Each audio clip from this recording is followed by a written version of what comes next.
Hello all. APFC and EO exam की 577 vacancies की notification आ चुकी है और आप में से काफी बच्चों ने इस एग्जाम की सिंसियर प्रिपरेशन स्टार्ट भी कर दी है। लेकिन दोस्तों, हम सब जानते हैं कि लंबे समय तक कंसिस्टेंट मैनर के साथ प्रिपरेशन करना डिफिकल्ट होता है। लेकिन अगर आप लोगों के पास एक 120 डेज का स्टडी प्लान हो, जो कि प्रैक्टिकल प्लान हो, जहां पर रिवीजन भी इंक्लूडेड हो, मॉक टेस्ट भी इंक्लूडेड हो, तो शायद अपने एग्जाम की तैयारी बहुत अच्छी कर सकते हैं। तो इस वीडियो में मैं आपके साथ शेयर करने वाला हूं एक बहुत ही अच्छा 120 डेज का प्रैक्टिकल स्टडी प्लान, जो आपकी तैयारी में बहुत ज्यादा हेल्प करेगा। तो आप लोगों को ये वीडियो एंड तक देखनी है, क्योंकि मैंने आपको हर एक कंपोनेंट का टॉपिक वाइज स्टडी प्लान यहाँ पर दिया है। और दोस्तों, वीडियो में आगे बढ़ने से पहले मैं रिक्वेस्ट करूंगा कि अगर आप लोग हमारे चैनल पे न्यू हैं तो please subscribe to our YouTube channel and also join our Telegram channel. And आगे बढ़ने से पहले एक स्पेशल चीज आप लोगों का शेयर करना चाहूंगा, जो है comprehensive guide book for the APFC examination, EO examination.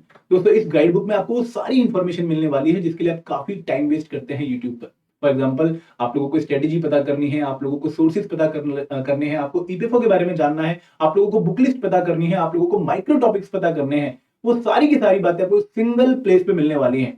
दोस्तों, टोटली फ्री है आप लोगों के लिए, लेकिन आपके पास एक कॉपी पक्का होनी चाहिए। करना क्या है आप लोगों को कि डिस्क्रिप्शन बॉक्स में लिंक दिया गया है, अभी जाकर अपनी कॉपी सिक्योर कीजिए। काफी बच्चे इसको ऑलरेडी डाउनलोड कर चुके हैं, तो वो टेंशन मत लीजिए, लेकिन जिन्होंने इसको पहली बार देखा है उनके पास तो ये पक्का होनी ही चाहिए, तो डाउनलोड कर लीजिए इसको। ठीक है, आगे बढ़ते हैं। दोस्तों, इस सेशन का एजेंडा क्या रहने वाला है, यहाँ पर सबसे पहले मैं आपको डे वाइज स्टडी प्लान दूंगा along with the practical revision plan. ऐसा नहीं है कि हम सिर्फ आगे बढ़ते रहेंगे और पीछे छोड़ते रहेंगे, हम एक ऐसा प्लान बनाएंगे जहां पर हमारी रिविजन ऑटोमेटिकली टाइम के साथ हो रही हो।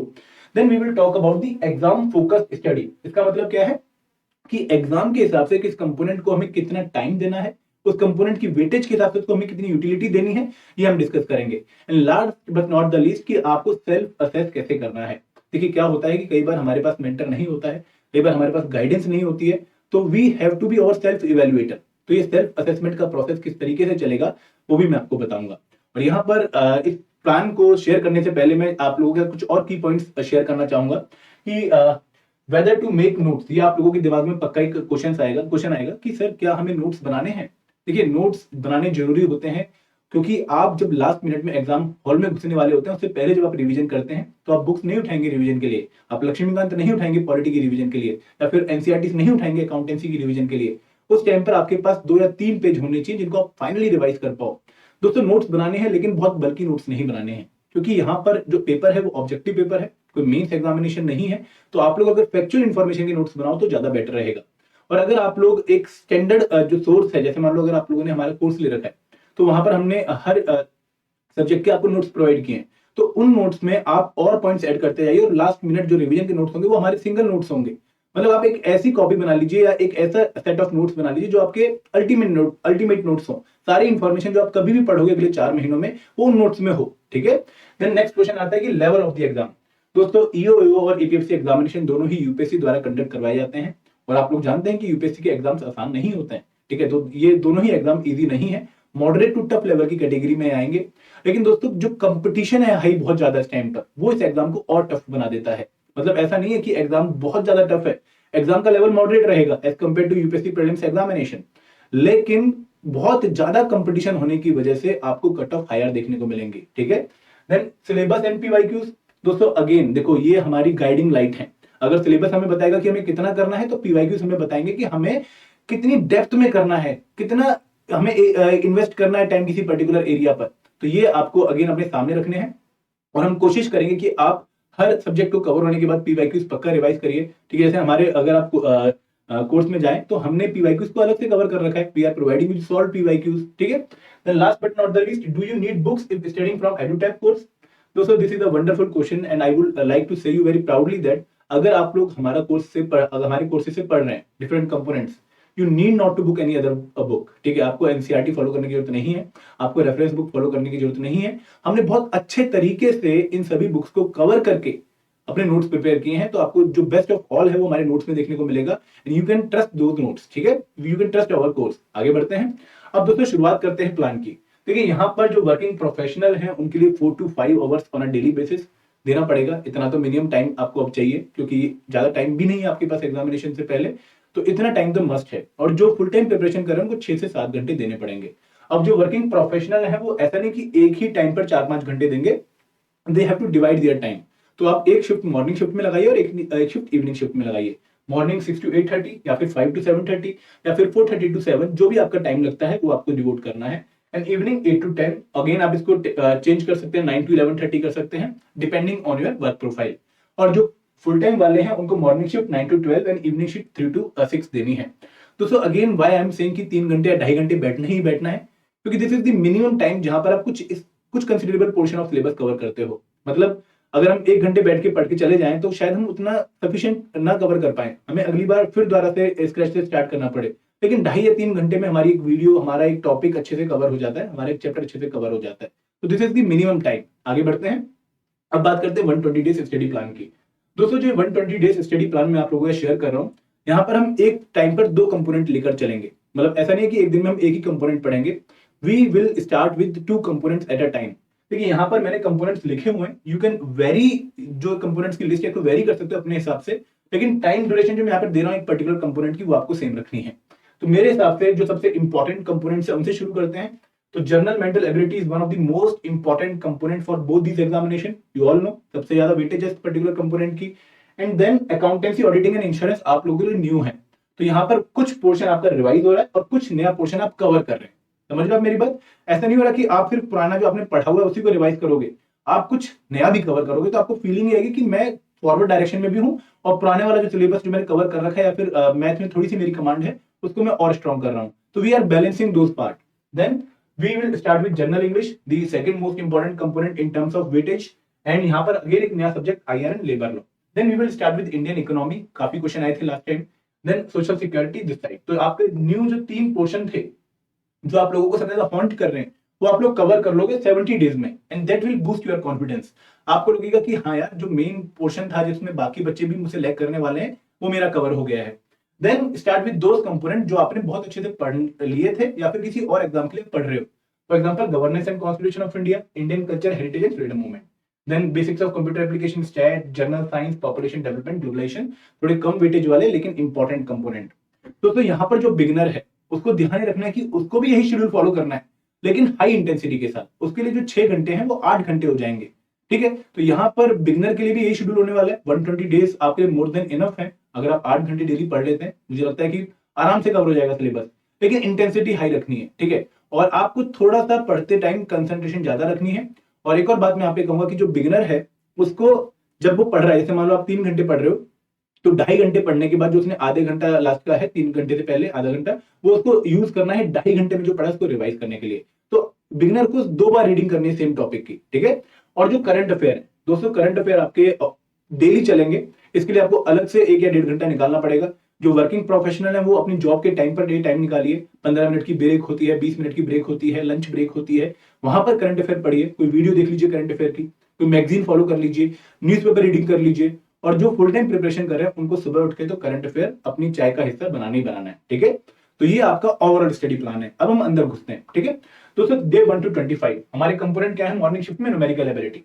अब देखिए न्यूमेरिकल एबिलिटी क्यों इंपॉर्टेंट है, क्योंकि यहाँ पर पहली बात तो वेटेज बहुत ज्यादा है, और दूसरी बात आपको बहुत कम टाइम मिलेगा यार क्वेश्चन सॉल्व करने के लिए। आपके पास 120 क्वेश्चन है और 120 मिनट है, तो 1 मिनट में आपको सिर्फ एक क्वेश्चन सॉल्व करना है, और यहां पर आके मैथ और डिफिकल्ट हो जाता है। तो आपको इन टॉपिक्स की काफी क्वालिटी प्रैक्टिस करनी पड़ेगी। इसीलिए मैंने आपको डेली क्विज जो है वो यहाँ पर साथ में दिया है। मतलब फॉर एग्जांपल आपने पहले दिन नंबर सिस्टम कवर किया, ये डे है, ठीक है, these are days and these are the topics, ठीक है, these are serial number, this is topic and this is day. तो पहले दिन अगर आपने नंबर सिस्टम कवर किया, ठीक है, अगेन 3 घंटे का टाइम आप दे रहे हैं, 2 घंटे का टाइम आप दे रहे हैं, तो नंबर सिस्टम पढ़ने के बाद आपने यहाँ पर 20 से 25 मिनट में आपका वीडियो कंप्लीट हो जाएगा जो हमारे कोर्स में है। या फिर ये टॉपिक आप किसी बुक से पढ़ लोगे, आर एस अग्रवाल से। उसके बाद जो मैक्सिमम टाइम जाएगा वो आपकी प्रैक्टिस पे जाना चाहिए। कुछ क्वेश्चन पहले देख के सॉल्व करो, ठीक है, कम से कम 5-6 क्वेश्चन डिफरेंट टाइप के सॉल्व करो, देख के उनका सॉल्यूशन देखो कि किस तरीके से वो सॉल्व कर रहे हैं। उसके बाद कम से कम 20 क्वेश्चन उठाइए और घड़ी रख लीजिए 20 मिनट की, और उनको गिवन टाइम में सॉल्व करने की कोशिश कीजिए। दोस्तों अगर आप पेपर के हिसाब से तैयारी नहीं करोगे ना, तो जिस भी तरीके से तैयारी कर लो पेपर में दिक्कत आने वाली है। क्योंकि अगर हम रियल टाइम प्रैक्टिस कभी नहीं करेंगे तो एकदम पेपर में अगर आपको लगता है कि मैं वहां पे आके सीधा फोड़ दूंगा तो बहुत डिफिकल्ट होने वाला है। तो वैसे ही तैयारी करिए जैसा पेपर का एक्चुअल माहौल होने वाला है। तो 20 मिनट आपके पास होने चाहिए, घड़ी लगी होनी चाहिए, 20 क्वेश्चन आपके सामने होने चाहिए। पहले दिन सिर्फ 4 ही 5 सॉल्व कर पाओगे, कोई बात नहीं, धीरे धीरे इंप्रूव करना है खुद को। ये कोई प्रोसेस ऐसा नहीं है कि एक दिन में कोई पढ़ के बोले कि मैं तो बहुत इंटेलिजेंट हो गया, टाइम लगता है, टाइम दीजिए यहाँ पर। सेकेंड डे सिंप्लीफिकेशन फिर क्विज सॉल्व करना है, फिर एलसीएम एचसीएफ फिर क्विज सॉल्व करना है, परसेंटेज फिर क्विज सॉल्व करना है। तो ऐसे हमारे डे वाइज टॉपिक चलेंगे। एंड दोस्तों आप लोग देखो कि हर 4 या 5 दिन बाद we are providing you the revision part. तो यहाँ पर आपने क्या करना है, आपके 4 टॉपिक कवर, 3 टॉपिक कवर हो गए, number system, simplification, LCM HCF, बहुत बढ़िया। तो जो आपका रिवीजन वाला डे है, यहाँ पर आपने कम से कम 40 क्वेश्चन या 50 क्वेश्चन रख लेने हैं, ठीक है। आपने एक जगह कॉपी कर लिया 50 क्वेश्चन, आपने एक पेज पे लिख लिए, फिर उनको 50 मिनट में सॉल्व करिए। और अगर वो सॉल्व नहीं हो रहे हैं, 30 से कम नंबर आ रहे हैं, तो कहीं ना कहीं फॉर्मूले आपने ढंग से नहीं पढ़े या फिर आपने प्रैक्टिस ढंग से नहीं करी है, तो वापस जाइए, ठीक है। तो यहाँ पर ये टाइम आपने रिवीजन में प्रैक्टिस पे लगाना है। सिमिलरली हम percentage, simple interest, compound interest, profit and loss cover करेंगे, फिर डेली क्विज देंगे और लास्ट में रिवीजन में भी हम इनके फॉर्मूले रिवाइज करके क्विज देंगे। देन रेशियो प्रोपोर्शन, ये वाला पोर्शन हम कवर करेंगे। तो इस तरीके से जो हमारा 23 डेज है, वहां पर हमारा ये वाला पोर्शन कवर हो जाएगा।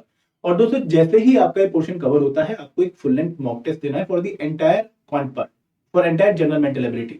अब ये फुल लेंथ टेस्ट देने का मतलब क्या है कि आपको 50 क्वेश्चन अपने सामने रख लेने हैं 50 मिनट, और आपने वो टेस्ट देना है और उसमें अपनी परफॉर्मेंस चेक करनी है। इस टेस्ट को इवैल्यूएशन पर्पस के साथ साथ एक और पर्पस के लिए यूज करिएगा कि ये आपको गाइड करेगा कि भाई आपके वीक एरिया कौन से रह गए, कौन सा ऐसा एरिया है जहां पर आप ज्यादा टाइम ले रहे हैं, कौन सा ऐसा एरिया है जहां पर आपको टाइम वेस्ट नहीं करना चाहिए था, आपने टाइम वेस्ट कर दिया। तो ना सिर्फ इवैल्यूएशन होगी, बल्कि दोस्तों इवैल्यूएशन के साथ साथ यहाँ पर आप आइडेंटिफाई भी करेंगे कि आपका वीक एरिया या स्ट्रॉन्ग एरिया क्या है, ठीक है। आप यहाँ पर टाइम मैनेजमेंट भी करेंगे, और एक और खास बात आप ये भी चेक करेंगे कि मैं कितनी नेगेटिव मार्किंग कर रहा हूं। तो यहाँ पर आपको ये सारे पर्पस के साथ मॉक टेस्ट देना है, और जैसे ही आपका मॉक टेस्ट कंप्लीट होता है, आपने कुछ वीक एरिया आइडेंटिफाई कर लिए, उनके लिए आपको 25वां दिन देना है, और यहाँ पर आपने 25वें दिन उनके वीक एरिया को कवर करना है, ठीक है। आगे बढ़ते हैं, अब इवनिंग शिफ्ट की बात करते हैं, डे 1 to 25। तो यहाँ पर आपने अकाउंटेंसी ऑडिटिंग उठाया, तो यहाँ पर भी हम टॉपिक वाइज चलेंगे। जैसे हमने डे 1 में इंट्रोडक्शन टू अकाउंटिंग किया, उसका मॉक टेस्ट दिया। दोस्तों अगर आप हमारा कोर्स देखें तो we are providing with chapter wise quiz. आपको हर चैप्टर को कंप्लीट करने के बाद एक चैप्टर वाइज क्विज मिलेगा। आपने चैप्टर पढ़ा, आपको लगा कि मुझे समझ आ गया, तो आपने वो क्विज देना है। क्विज में आपके नंबर अच्छे आए तो बहुत बढ़िया, आगे बढ़िए। लेकिन अगर क्विज में नंबर अच्छे नहीं आए तो शायद आपने टॉपिक अच्छे से नहीं पढ़ा है, आपको दोबारा रिवाइज करना है। तो ये फ्लो आपका रहेगा, ठीक है। Then theory based of accounting, फिर आपको मॉक टेस्ट देना है। रिकॉर्डिंग ट्रांजैक्शन पार्ट 1 पार्ट 2, फिर मॉक टेस्ट देना है। Trial balance and bill of exchange, फिर मॉक टेस्ट देना है। अब दोस्तों जो 4 चैप्टर है ना पहले वाले, these are the best portion of the accountancy for the examination। लगभग 50% पेपर आपका इन्हीं टॉपिक से आने वाला है, तो इनको रिवाइज जरूर करना है, बहुत अच्छे तरीके से रिवाइज करना है। और रिवीजन में भी आपके क्या होगी, प्रैक्टिस पक्का होगी। देन अगेन हम बाकी टॉपिक्स को कवर करना शुरू करेंगे 1 by 1। तो ये डे वाइज स्टडी प्लान आपको अच्छे से फॉलो करना है, इसमें कोई भी आपको जो नॉन सीरियसनेस है वो लेकर नहीं आनी है, ठीक है। अगेन लास्ट में revision and full length mock test. अब आप बोलेंगे कि सर आपके कोर्स में फुल लेंथ मॉक टेस्ट तो नहीं है। दोस्तों यहाँ पर मैं आपको ये भी रिक्वेस्ट करूंगा कि जो प्रैक्टिस है ना वो आप कहीं से भी कर सकते हैं। हम आपको अगर चैप्टर वाइज टेस्ट दे रहे हैं, हम आपको अगर फुल लेंथ टेस्ट दे रहे हैं फाइनल, तो उसके बीच में अगर कोई टेस्ट आपको कहीं और से भी मिलता है, you can try for that, ठीक है। ऐसा नहीं है कि एक ही इंस्टीट्यूट पे डिपेंड रहो। You can arrange quizzes from any other institute for practice purpose. आप ग्रुप बना सकते हो दोस्तों के साथ, ठीक है। तो ये आपका 25 डेज का प्लान है फॉर अकाउंटेंसी ऑडिटिंग। अब यहाँ पर भी ना कुछ जो टॉपिक है टफ हमने लिख दिया बैक में कि they are tough, they are very important. तो इनको तो आप ध्यान रखिएगा, क्योंकि देखो अगेन हमें पता भी करना होता है ना कि कौन सा एरिया बहुत ज्यादा इंपॉर्टेंट है। अगेन मैं आपको बार बार यही कहूंगा कि जो मोस्ट इंपॉर्टेंट टॉपिक्स है वो ये 3 हैं, और ये लास्ट वाले 3 हैं, ठीक है। ये लास्ट वाले 2 ये वाले टॉपिक बहुत ज्यादा इंपॉर्टेंट है। ये 3 cash flow, income statement and ratio analysis, इनको बहुत प्रायोरिटी में प्रिपेयर करना है, ठीक है। इसी तरह अगर हम आगे चलें तो डे 26 से 50 मॉर्निंग शिफ्ट में क्या है, जनरल इंग्लिश, पूरा टॉपिक वाइज लिस्ट आपके पास है कि किस दिन आपको क्या कवर करना है। अगेन डेली क्विज पे मैं आपको स्ट्रेस इसलिए कर रहा हूं क्योंकि दोस्तों प्रैक्टिस के बिना ये कंपोनेंट्स आपके कवर नहीं हो पाएंगे। अगर आप सिर्फ रीडिंग करने की सोच रहे हो, that is not enough. Reading करते करते फंस जाओगे, लास्ट में लगेगा कि आउटपुट तो आई नहीं, क्योंकि आप लोग सब जानते हैं कि सिर्फ नॉलेज होने से आपकी सिलेक्शन नहीं होने वाली।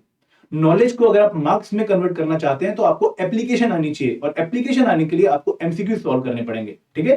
तो यहाँ पर अगेन टॉपिक है, रिवीजन है, टॉपिक्स है, रिवीजन है, तो पूरा डिटेल में आपको सिलेबस दिया गया है। आप लोग इसको डाउनलोड करेंगे पीडीएफ को, आपके शेयर भी होगी, और अपने टेबल के सामने लगा लीजिए इसको। फॉर एग्जांपल जब आप डे 26 से 50 में है, तो जैसे ही आपका पार्ट ऑफ स्पीच कंप्लीट हुआ टिक मारिए, साइकोलॉजिकल एडवांटेज लीजिए, ठीक है। तो ये आपकी लिस्ट है। देन डे 26 से 50 जो मॉर्निंग इवनिंग शिफ्ट रहेगी, वहां पर आईआर एंड लेबर लॉ। तो यहाँ पर अगेन टॉपिक वाइज आपको पूरा दिया गया है कि किस दिन आपको क्या करना है। Trade union, collective bargaining, industrial discipline, industrial conflict and dispute, सारे टॉपिक्स हैं विद मॉक टेस्ट, क्योंकि we are providing chapter wise mock test and then even we are asking you कि आप मॉक टेस्ट डेली दीजिए, ठीक है। तो यहाँ पर पूरे टॉपिक लिस्ट आप इसको प्रिपेयर करिए, रेगुलर रिवीजन है, then Indian economy topics and revision plan along with mock test daily, ठीक है। Then social security schemes day 51 से 70 टॉपिक्स हैं एंड जो है वो रिवीजन प्लान है। लेकिन दोस्तों सोशल सिक्योरिटी में एक पोर्शन है सोशल सिक्योरिटी स्कीम्स, तो ये स्कीम्स वाला जो पोर्शन है वो डायनेमिक है। मतलब जैसे अगर आपने मान लो आज अटल पेंशन योजना पढ़ी और कल अटल पेंशन योजना में कुछ चेंज हो जाता है तो वो आपको इनकॉर्पोरेट करना पड़ेगा। तो यहाँ पर कहीं ना कहीं कुछ टॉपिक्स ऐसे हैं, पीछे इंडियन इकोनॉमी भी था, यहाँ पे सोशल सिक्योरिटी भी है, जहाँ पे थोड़ा सा डायनेमिज्म है। डायनेमिज्म का मतलब क्या है कि करंट अफेयर के साथ ये टॉपिक्स अपडेट होते रहते हैं। फॉर एग्जांपल रेपो रेट आज कुछ और है, कल कुछ और हो गई, या कल आरबीआई ने कोई नई एक टर्म लेकर आ गए, जैसे पिछली बार टीएलटीआरओ था, ठीक है। सिमिलरली कोई और न्यू टर्म आ सकती है, तो उसको आपको बीच बीच में इंक्लूड करते रहना है, ठीक है। तो again topic wise list with revision plan, then morning shift polity की भी आपको डेज दिए गए हैं एंड दोस्तों अगेन प्रैक्टिकल डेज हैं। ऐसा नहीं है कि आपको बोला गया है कि यार बहुत बड़ा टॉपिक आपको एक दिन में कवर कर लेना है, नहीं। जैसे कॉन्स्टिट्यूशन फ्रेमवर्क वेरी इंपॉर्टेंट, तो 3 दिन दिए। फंडामेंटल राइट्स हम जानते हैं कि बहुत बड़ा टॉपिक है, क्योंकि फंडामेंटल राइट्स भी आते हैं, डीपीएसपीस भी आते हैं, फंडामेंटल ड्यूटीज भी आते हैं, 4 दिन दिए। पार्लियामेंट बहुत बड़ा टॉपिक है तो 5 दिन दिए। अगेन प्रैक्टिकलिटी पे जो है वो बिलीव किया गया है और ऐसा प्लान दिया गया जिसको आप नेचुरली फॉलो कर सकें। दोस्तों ये प्लान अगेन मैं बताता हूँ आपको कि लास्ट टाइम जो हमने शेयर किया था with our past EO student, उन्होंने काफी डेडिकेटली फॉलो किया था, काफी इससे इंप्रेस भी हुए थे। दे वर सेइंग कि सर बहुत मजेदार प्लान था। Even in ESIC DD course हमने जो उनको प्रैक्टिकल प्लान दिया, they were very comfortable with that plan और उन्होंने काफी तारीफ करी उसकी। तो मैं ट्रस्ट कर रहा हूँ, मैं आपको क्लियरली बताना चाहूंगा कि प्लान सच में बहुत अच्छा है और हमने प्रैक्टिकली फॉलो किया, तैयारी कर रखी है, इसलिए हमें पता है कि ऐसा प्लान ही हम फॉलो कर पाएंगे। अदरवाइज मैं आपको कोई भी वेग प्लान दे दूं जिससे आप खुश हो जाओ तो फायदा नहीं है, ठीक है। आगे बढ़ते हैं। यहाँ पर फिर हमारा मॉडर्न हिस्ट्री एंड कल्चर आ जाएगा। जो भी टॉपिक्स है उनके हिसाब से टाइम दिया गया है। जो टॉपिक बड़े हैं वहां पर 2-2 दिन दिए गए हैं, क्योंकि अगेन प्रैक्टिकल नहीं बनेगा फिर प्लान। उसके बाद आप लोगों को कंप्यूटर एप्लीकेशन, देन स्टेट जो आपके इवनिंग और morning shift, and last general science day 106 से 120 एंड वहां पर हमारा पीडीजी, ठीक है। तो ये प्लान दोस्तों फॉलो करिए। अगर कोई भी दिक्कत आती है, कोई भी क्वेरी आती है, आप हमें कभी भी कांटेक्ट करिए। हमारा नंबर है 8146207241 और हमारी ईमेल आईडी है hello@edutech.co.in। मैं आपको यही बोलूंगा दोस्तों कि इसको एक बार देख लीजिए अच्छे से, अपना शेड्यूल बना लीजिए। अगर आपको लगता है कि नहीं मेरे लिए सब्जेक्ट ये इंपॉर्टेंट है, मैं इसको ऊपर करना चाहता हूं, तो उसको ऊपर कर लीजिए। और कहीं ना कहीं अपनी एग्जिस्टिंग एग्जाम प्रिपरेशन से भी इस प्लान को जो है वो कॉन्सोनेंस में ले आइए, सिनर्जी में ले आइए, ताकि आप सेम प्रिपरेशन दोनों एग्जाम्स की कर पाए और उसके बाद आप इसको फॉलो करना शुरू करिए, ठीक है।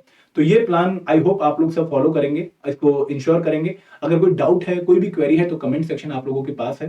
तो दोस्तों यहाँ पर मैं कुलदीप पाठक आप लोगों से विदा लेना चाहूंगा। Thank you very much. जय हिंद, जय भारत।